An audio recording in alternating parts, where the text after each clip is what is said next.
This channel's content is strictly for educational and informational purpose and does not endorse or promote any form of violence, harm, illegal activities, self-injuries and communal disharmony. Sheikh হাসিনার বিরুদ্ধে প্রতিহিংসার পথে ইউনূস গুরুত্বপূর্ণ পদে থাকা একাধিক ব্যক্তিকে গুম করার অপরাধ অভিযুক্ত করা হলো বাংলাদেশের প্রাক্তন প্রধানমন্ত্রী শেখ হাসিনাকে। পূর্বতন সরকারের একাধিক মন্ত্রী এবং উচ্চপদস্থ আধিকারিক অভিযুক্ত বাংলাদেশের র্যাবকে ভেঙে দেওয়ার প্রস্তাবও দেওয়া হয়েছে। ইউনূসের কাছে ইতিমধ্যেই রিপোর্ট জমা দেওয়া হয়েছে। অত্যন্ত গুরুতর একটি অভিযোগ, আর সেই অভিযোগ এবার শেখ হাসিনার বিরুদ্ধে কার্যত প্রতিহিংসার পথে কি ইউনূস যাচ্ছেন, কারণ গুরুত্বপূর্ণ পদে থাকা একাধিক ব্যক্তিকে গুম করার অপরাধ হয়ে অভিযুক্ত করা হলো বাংলাদেশের প্রাক্তন প্রধানমন্ত্রী শেখ হাসিনাকে। পূর্বতন সরকারের একাধিক মন্ত্রী এবং উচ্চপদস্থ আধিকারিক অভিযুক্ত বাংলাদেশের র্যাবকে ভেঙে দেওয়ার প্রস্তাবও দেওয়া হয়েছে। ইউনূসের কাছে ইতিমধ্যে রিপোর্ট জমা দেওয়া হয়েছে। রাজীব চক্রবর্তী আমাদের প্রতিনিধির সঙ্গে আছেন। রাজীব, শেখ হাসিনার বিরুদ্ধে এবার অভিযোগ করা হচ্ছে, তার মন্ত্রিসভায় তৎকালীন তাদের অনেকের বিরুদ্ধে অভিযোগ উঠছে, ঠিক কি রিপোর্ট গেছে ইউনূসের কাছে এই বিষয় নিয়ে?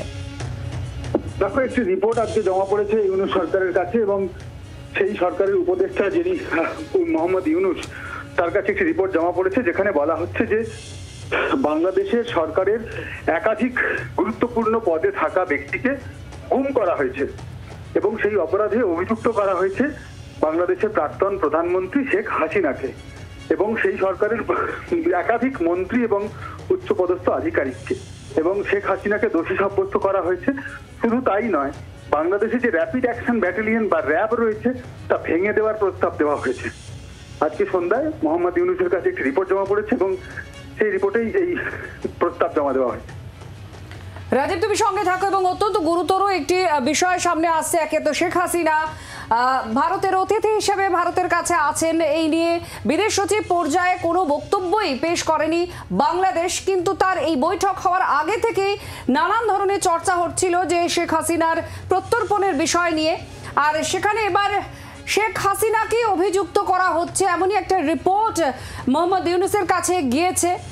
তো আইনি যে প্রক্রিয়া রয়েছে, অর্থাৎ আইনত অভিযুক্ত হয়ে যাচ্ছেন প্রাক্তন বাংলাদেশের প্রধানমন্ত্রী শেখ হাসিনা। এক্ষেত্রে ঠিক কি হয়? পূর্বতন সরকারের একাধিক মন্ত্রী আর উচ্চপদস্থ আধিকারিকরা অভিযুক্ত বাংলাদেশের র্যাবকে ভেঙে দেওয়ার প্রস্তাব দেওয়া হয়েছে এই রিপোর্টে।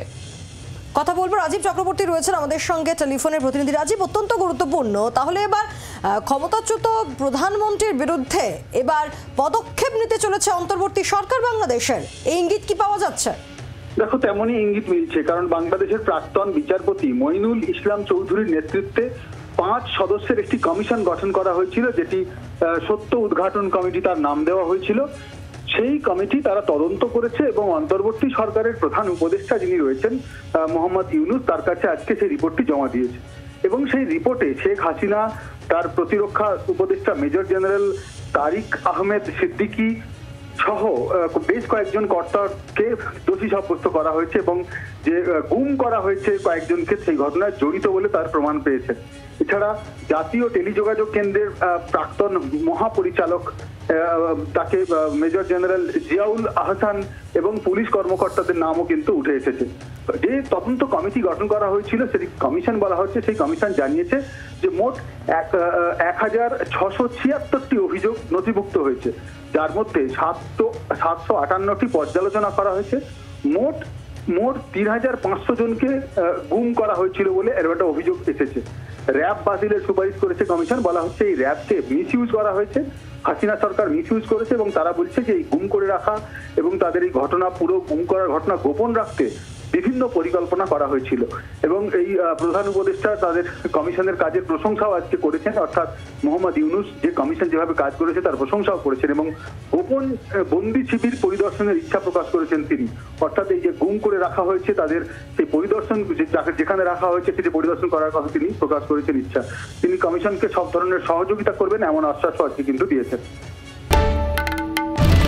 বাংলার আওয়াজ, বাঙালির আবেগ, জি 24 ঘন্টা।